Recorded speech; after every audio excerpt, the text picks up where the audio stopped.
भारत सरकार देश के अंदर विदेशी फंडिंग से जुड़े कानून में बड़े बदलाव पर विचार कर रही है। इसे लेकर संशोधन विधेयक संसद में पेश हो सकता है, जिस पर दुनिया भर के ईसाई संगठन तिलमिला उठे हैं। फॉरेन कंट्रीब्यूशन रेगुलेशन एक्ट यानी FCRA में संशोधन वाला यह बिल 25 मार्च को लोकसभा में पेश किया गया था, लेकिन विपक्षी दलों और सिविल सोसाइटी संगठनों के कड़े विरोध के बाद इसे टाल दिया गया था। अब इसे एक बार फिर लाने की तैयारी चल रही है। ईसाई संगठनों का आरोप है कि इससे सरकार को NGO की संपत्तियों पर अभूतपूर्व अधिकार मिल सकते हैं। इनमें वे ईसाई संस्थाएं, अस्पताल, स्कूल और चैरिटेबल संगठन शामिल हैं जो विदेशी चंदे पर निर्भर हैं। दुनिया भर के ईसाई संगठनों का कहना है कि यह कानून खास तौर पर ईसाई संस्थाओं की भारत में स्वतंत्र रूप से काम करने की क्षमता को प्रभावित कर सकता है। हालांकि भारत सरकार का कहना है कि इस संशोधन का मकसद विदेशों से आने वाले चंदे की निगरानी रखना और फंड के दुरुपयोग को रोकना है।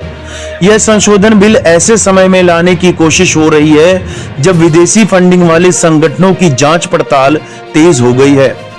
अमेरिका के वॉशिंगटन DC स्थित इंटरनेशनल क्रिश्चियन कंसर्न यानी ICC का आरोप है कि भारत के FCRA सिस्टम का इस्तेमाल ईसाई संगठनों के कामकाज को रोकने के लिए किया गया है। इसने कहा है कि नए ढांचे के तहत संगठनों पर FCRA रजिस्ट्रेशन खोने का खतरा बढ़ जाएगा। इससे न केवल संगठन की विदेशी फंडिंग पाने की क्षमता पर खतरा हो सकता है, बल्कि ईसाई संगठनों के कामकाज पर भी खतरा हो सकता है। अमेरिकी संगठन ICC ने इसे ईसाई समूहों के लिए खतरा बताया है। इसने आरोप लगाया कि भारतीय अधिकारियों का कहना है कि विदेशों से फंड पाने वाले ईसाई समूह धर्मार्थ कार्यों की आड़ में जबरन धर्म परिवर्तन करवाते हैं।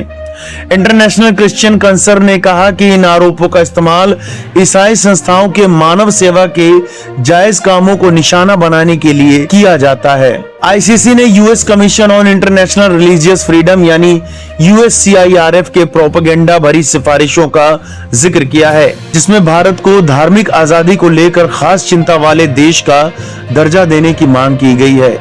USCIRF के निशाने पर भारत लगातार रहा है। कहा जाता है कि यह समूह की रिपोर्टों का इस्तेमाल भारत पर दबाव बनाने के लिए किया जाता है।